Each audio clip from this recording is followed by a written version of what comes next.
Mungkin judul ini terdengar salah, bahkan bagi sebagian orang terdengar berbahaya. Jangan percaya Buddha. Dhamma bukan untuk dipercaya. Namun justru disitulah masalahnya dimulai. Karena sejak kapan kebenaran membutuhkan kepercayaan? Dalam sejarah pemikiran manusia, banyak sistem makna dan spiritualitas dibangun di atas satu fondasi utama: percaya. Percaya pada kitab suci, percaya pada tokoh suci, percaya pada wahyu, percaya pada otoritas yang dianggap lebih tinggi dari pengalaman pribadi. Hingga dari sanalah, dari dasar kepercayaan itu, kebenaran diturunkan, aturan dibangun, dan makna hidup ditentukan. Apakah semua itu salah? Jawabannya tidak sesederhana ya atau tidak, karena bisa menjadi ya, bisa menjadi tidak. Bagi banyak orang, jika direngkuh dengan bijak, keyakinan menjadi sarana mendamaikan batin, penghiburan, dan alat pembentuk moral. Masalahnya adalah, ketika kepercayaan diterima begitu saja tanpa penyelidikan, maka ia perlahan berubah menjadi dogma. Dan dari dogma, klaim-klaim kebenaran absolut mulai bermunculan. Ketika iman berubah menjadi kepastian yang tak boleh disentuh penyelidikan, manusia mulai merasa memiliki kebenaran final. Klaim kebenaran yang tak boleh dipertanyakan pun berubah menjadi identitas. Dan ketika banyak kebenaran absolut berdiri berdampingan, benturan pun tak jarang tak terhindarkan. Dari sinilah perselisihan lahir, bukan karena manusia terlalu jahat, tetapi karena ego diberi bahan bakar. Aku paling benar. Ego yang berlindung di balik simbol-simbol suci seringkali lebih sulit disadari, karena ia merasa dibenarkan oleh sesuatu yang dianggap mutlak. Di tengah dunia yang hampir dipenuhi klaim kebenaran seperti ini, Buddha muncul dengan posisi yang sangat tidak lazim. Ia tidak menawarkan sistem kepercayaan baru. Ia tidak berkata, "Inilah kebenaran, percayalah." Ia justru melakukan hal yang nyaris dianggap subversif dalam dunia spiritual.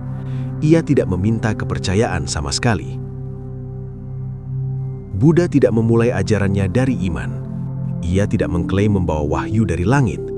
Ia tidak berbicara atas nama Tuhan manapun. Ia memulai dari satu sikap yang sangat manusiawi, keraguan yang jujur terhadap penderitaan.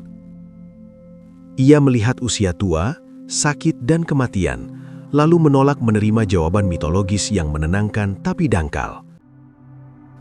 Ia tidak puas dengan ritual, ia tidak puas dengan doa.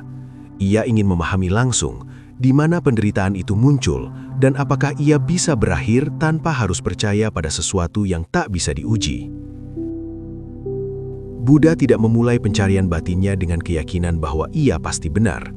Tidak pula berangkat dari keyakinan turun-temurun keluarganya. Ia mulai dengan mencobanya, meragukannya, dan mengujinya.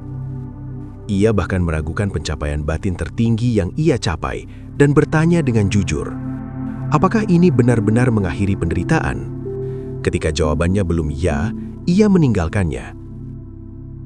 Buddha meragukan bukan untuk berhenti, tapi untuk menguji, dan apapun yang belum mengakhiri penderitaan, ia tinggalkan. Keraguan Buddha bukan kebingungan, melainkan keberanian untuk menguji dan meninggalkan apapun yang belum membebaskan. Dari titik inilah ajaran Buddha lahir, bukan sebagai agama kepercayaan, tetapi sebagai metode penyelidikan langsung atas pengalaman hidup. Sikap ini terlihat sangat jelas dalam peristiwa yang kemudian dikenal sebagai Kalama Sutta. Sekelompok masyarakat Kalama datang kepada Buddha dalam kebingungan. Mereka dikelilingi banyak guru, banyak ajaran, dan masing-masing mengklaim inilah yang benar, yang lain salah. Mereka bertanya kepada Buddha, ajaran mana yang harus dipercaya? Buddha menjawab, jangan percaya hanya karena tradisi, jangan percaya karena kitab suci, jangan percaya karena berita yang beredar, jangan percaya hanya karena banyak orang meyakininya. Jangan percaya karena logika tampak masuk akal, dan jangan percaya karena guru itu dihormati atau dianggap suci. Ini bukan sekadar nasihat ringan, ini adalah pembongkaran total terhadap fondasi kepercayaan buta. Namun, Buddha tidak berhenti di sana. Ia melanjutkan dengan kriteria yang sangat praktis dan membumi. Ketika kamu mengetahui sendiri bahwa suatu pandangan itu tercela, menimbulkan keserakahan, kebencian, dan kebodohan batin, maka tinggalkan. Namun ketika kamu mengetahui sendiri bahwa suatu pandangan itu membawa pada kejernihan, ketenangan, kebaikan, dan pembebasan, maka jalani. Perhatikan kata-katanya, mengetahui sendiri, bukan percaya. Bukan ikut-ikutan, bukan karena otoritas. Disinilah ajaran Buddha tampak unik dan radikal, karena ia membalik cara kita beragama, seperti palu yang meruntuhkan piramida dogma. Buddha tidak mendirikan kebenaran di atas iman, tetapi di atas pengamatan langsung. Ini bukan relativisme, ini bukan skeptisisme kosong. Ini adalah pendekatan empiris terhadap batin manusia, sekaligus mengingatkan dan mengarahkan manusia pada kesadaran dan kecerdasannya untuk waspada dan awas. Karena itu, ajaran Buddha sering terasa dingin, tidak emosional, tidak memberi pegangan metafisik, tidak memberi janji keselamatan instan. Yang ia tawarkan justru sesuatu yang lebih sulit, keberanian untuk melihat kenyataan apa adanya. Buddha tidak bertanya, apa yang harus kamu yakini? Ia bertanya, apa yang sedang kamu alami saat ini? Ketika ego, kebencian, keserakahan, dan kemelekatan muncul, Buddha tidak lantas langsung menyebut berdosa atau bilang, bersabarlah kamu. Ia tidak menyuruh menekan, tidak menyuruh membenarkan. Ia hanya menyuruh melihat bagaimana semua itu muncul, bagaimana ia bertahan, dan bagaimana ia lenyap, apa sebabnya, dan bagaimana cara mengakhirinya. Dari pengamatan inilah kebijaksanaan muncul, bukan dari hafalan, bukan dari ceramah, tetapi dari kejujuran terhadap pengalaman sendiri.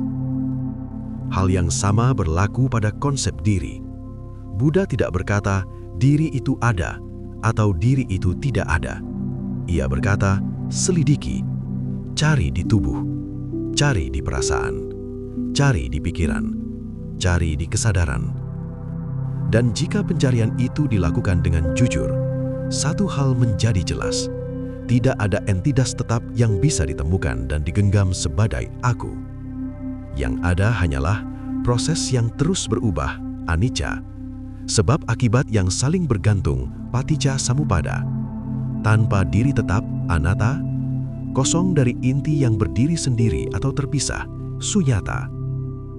Buddha sendiri pernah mengajukan pertanyaan sederhana tapi menusuk. Seandainya tubuh ini benar-benar aku, maka aku seharusnya bisa mengendalikannya. Aku bisa berkata, jangan sakit, jangan tua, jangan mati. Tapi bisakah kita? Tidak. Seandainya perasaan ini aku bisa berkata, biarlah aku selalu senang, jangan pernah sedih atau marah. Tapi perasaan datang dan pergi tanpa izin. Begitu pula pikiran, persepsi, kesadaran, semuanya berubah tanpa kita bisa memerintahnya tetap seperti yang kita inginkan. Karena itu, kata Buddha, kelima kelompok ini bukan aku, bukan milikku. Yang kita genggam erat-erat sebagai diri hanyalah proses yang terus mengalir. Dan justru karena kita terus menganggapnya sebagai aku yang tetap, penderitaan terus muncul. Ini bukan nihilisme. Ini pembongkaran ilusi kepemilikan. Yang hilang bukan pengalaman aku, yang hilang adalah ilusi diri yang tetap sebagai pemilik pengalaman. Penderitaan muncul bukan karena hidup salah, tapi karena kita terus menggenggam sesuatu yang pada dasarnya tidak bisa digenggam. Kita memperlakukan pikiran sebagai diri, perasaan sebagai diri, identitas sebagai diri, keyakinan sebagai diri. Padahal semua itu terus berubah, muncul dan lenyap. Segala yang tidak bisa kau pertahankan untuk tidak hilang, berarti bukan milikmu. Segala yang bukan milikmu, bukanlah dirimu.